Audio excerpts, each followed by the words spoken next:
బొజ్జా దశరథరామరెడ్డి, అధ్యక్షులు రాయలసీమ సాధన సమితి. రాష్ట్ర విభజన జరిగి 10 సంవత్సరాలైనా అపరిష్కృతంగా ఉన్న రాష్ట్ర విభజన అంశాలపై గౌరవనీయులు నారా చంద్రబాబు నాయుడు గారు ఒక క్రియాశీలకమైన నిర్ణయం తీసుకోవాలని మేము స్వాగతిస్తున్నాం. దానికి స్పందిస్తూ రేవంత్ రెడ్డి గారు కూడా 6వ తారీఖు సమావేశాన్ని హైదరాబాద్ కేంద్రంగా ఏర్పాటు చేయడాన్ని మేము ఆహ్వానిస్తూ ఉన్నాం. ఇది అత్యంత కీలకమైన సమావేశంగా మేము భావిస్తూ ఉన్నాం. రాష్ట్ర విభజన జరిగిన నాటి నుండి లేదా అంతకుముందు కూడా ఈ ఉమ్మడి ఆంధ్ర రాష్ట్రంలో సాగునీటి రంగంలో బాగా నష్టపోయిన ప్రాంతాలు రాయలసీమ, దక్షిణ తెలంగాణ ప్రాంతం. రాష్ట్ర విభజన తర్వాత కూడా అనేక అంశాలు పరిష్కారం కాకపోవడం వల్ల రాయలసీమ, దక్షిణ తెలంగాణ బాగా నష్టపోతున్నాయి. కాబట్టి ఈరోజు ఇరువురు ముఖ్యమంత్రులకు మేము అపీల్ చేస్తూ ఉన్నాం. అదేవిధంగా రాష్ట్ర ముఖ్యమంత్రి ప్రధానంగా ఒక 5 అంశాలను ముఖ్యమంత్రి గారు దృష్టి తీసుకెళ్తున్నాం. రాజ్యాంగబద్ధంగా రాష్ట్ర విభజన చట్టం జరిగిన హక్కులను పరిరక్షిస్తూ 2 తెలుగు రాష్ట్రాలలో ఉన్న వెనుకబడిన ప్రాంతాల అభివృద్ధికి కావాల్సిన అంశాలపై మీరు శాశ్వత పరిష్కారాన్ని కనుగొనాలని చెప్తూ ఉన్నాం. ఈ సందర్భంగా వారికి కొన్ని అంశాలు గుర్తు చేస్తున్నాం. ఉమ్మడి ఆంధ్రప్రదేశ్ రాష్ట్రంలోనే ఇటు రాయలసీమలో ఉన్న కేసీ కెనాలు ఎల్ఎల్సీకి, అటు తెలంగాణలో ఉన్న ఆర్డీఎస్కు సమస్యల పరిష్కారం కోసం, సాగునీటికి తాగునీటి కోసం, గుండెల రిజర్వాయర్ కోసం డిపిఆర్ జరిగింది. ఆ డిపిఆర్ను కూడా చంద్రబాబు నాయుడు గారు మొదటిసారి ముఖ్యమంత్రికి వచ్చిన తర్వాత, రాష్ట్ర విభజన తర్వాత శంకుస్థాపన కూడా చేశారు ఆ ప్రాజెక్టుకు. ఆ ప్రాజెక్టు ఎలాంటి అడ్డంకులు లేకుండా తెలంగాణ కూడా ఒప్పించుకుని 2 రాష్ట్రాలకు నీరు లభించేలాగా గుండెల రిజర్వాయర్ నిర్మాణం తక్షణమే చేపట్టే దిశగా కార్యాచరణ చేపట్టాలని అప్పీల్ చేస్తున్నాం. అదేవిధంగానే శ్రీశైలం రిజర్వాయర్ అనేది 2 తెలుగు రాష్ట్రాలకు చాలా కీలకమైనది. అక్కడ అనుకున్న దానికంటే పూడిక చాలా త్వరగా చేరిపోతూ ఆ ప్రాజెక్టు నిర్వీర్యమయ్యే పరిస్థితి ఉంది. 315 టీమ్స్ ఉన్నది. ఈరోజు 180 టీమ్స్ సామర్థ్యాన్ని తగ్గిపోయిందంటే పూడిక ఏ స్థాయిలో చేరుతుందో అర్థమవుతుంది. కాబట్టి ఆ పూడిక నివారణ కోసమైన సిద్ధేశ్వర నిర్మాణం చేపట్టుకుంటే 2 తెలుగు రాష్ట్రాలు, ప్రధానంగా దక్షిణ తెలంగాణ, రాయలసీమ ప్రాంతం యొక్క నీటి అవసరాలు శ్రీశైలం ద్వారా తీరుతాయి. కాబట్టి దానికోసం కూడా క్రియాశీలక నిర్ణయం చేయాలని చెప్పి మేము కోరుకుంటున్నాం.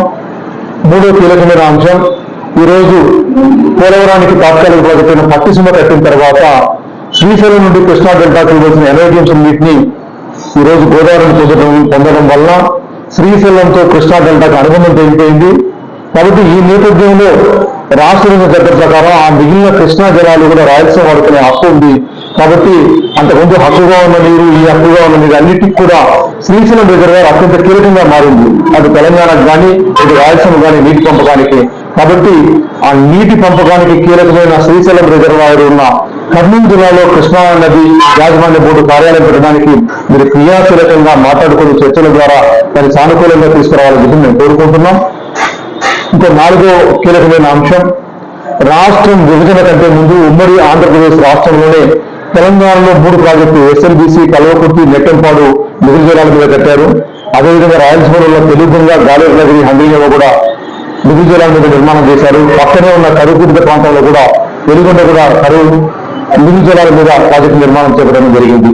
బట్ ఈ ప్రాజెక్టుకు నీళ్లు ఎలా రావాలని అనుకుంటే ఆ రోజు ఉమ్మడి ఆంధ్ర రాష్ట్రంలో నిర్మాణంలో ఉన్న దుమ్మగూడెం నాగార్జున జలపాతం ప్రాజెక్టు ద్వారా 165 టీఎంసీల గోదావరి జలాలు తీసుకొచ్చి నాగార్జున రాయకట్టు ఇవ్వడం వల్ల ఆ మిగిలిన కృష్ణా జలాలు, ఆదాయ కృష్ణా జలాలను శ్రీశైలంలో పెట్టుకుని ఈ ప్రాజెక్టులు తీసుకోవాలన్న నిర్ణయం జరిగింది.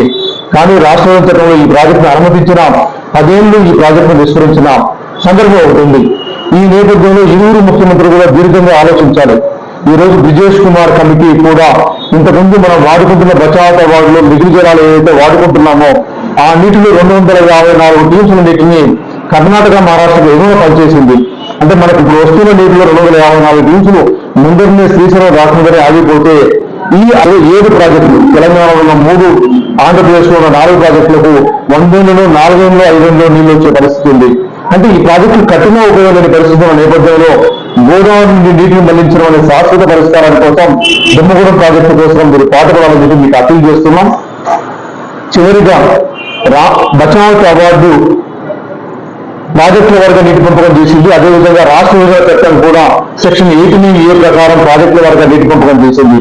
అయితే ఈ సమస్యలను ఒక రాజకీయ లబ్ధి కోసం రాజకీయ పార్టీలు వాడుకుంటూ ఆ నీటిని కూడా పంపిణీ చేయాలని ఒక వితండవాదం పెట్టుకుంటూ సమస్యను జటిలం చేస్తున్న నేపథ్యంలో శాశ్వత పరిష్కారం దొరకదనేది ఇద్దరు ముఖ్యమంత్రులు కూడా ఆలోచించుకొని రాజ్యాంగబద్ధంగా ఏపీ విభజన చట్టం ప్రకారం హక్కుల ప్రకారం ప్రాజెక్టుల వారిగా ఉన్న వీటిని కొనసాగిస్తూ రెండు తెలుగు రాష్ట్రాల్లో ఉన్న వెనుకబడిన ప్రాంతాలకు కావాల్సిన శాశ్వత పరిష్కారాల కోసం అడుగు వేయాలి కానీ రాజకీయ లబ్ధి కోసం మీరు కార్యక్రమాలు చేస్తే రెండు వెనుకబడిన ప్రాంతాలకు రాయలసీమ దక్షిణ తెలంగాణ నష్టపోతున్న నేపథ్యంలో మీరు హృదయంతో ఈ అర్థం చేసుకుని రాజకీయంగా కాకుండా వెనుకబడిన ప్రాంతాల అభివృద్ధి కోసం నిర్ణయాలు చేయాలని చెప్పి మేము అప్పీల్ చేస్తున్నాం.